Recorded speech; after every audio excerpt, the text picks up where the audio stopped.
How to disable people from adding me on Snapchat groups. Hello everyone, this is Lisa from Create, Login and Delete. Now let's get started. Launch your Snapchat. Here we go. Your camera will open up. Now at the top left corner you can find your avatar. Click on it. You will land to your profile page. Now at the top right corner you will find the settings icon. Click on it.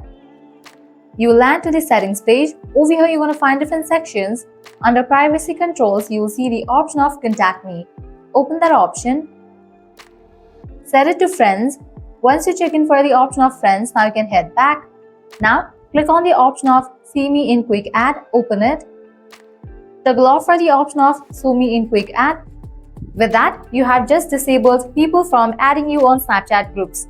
Well, that's a wrap for this video. This was really simple and quick process. This is how you can easily disable people from adding you on Snapchat groups. At the end, if you guys find this video helpful, smash that like button, share and subscribe to our channel. Thanks for watching.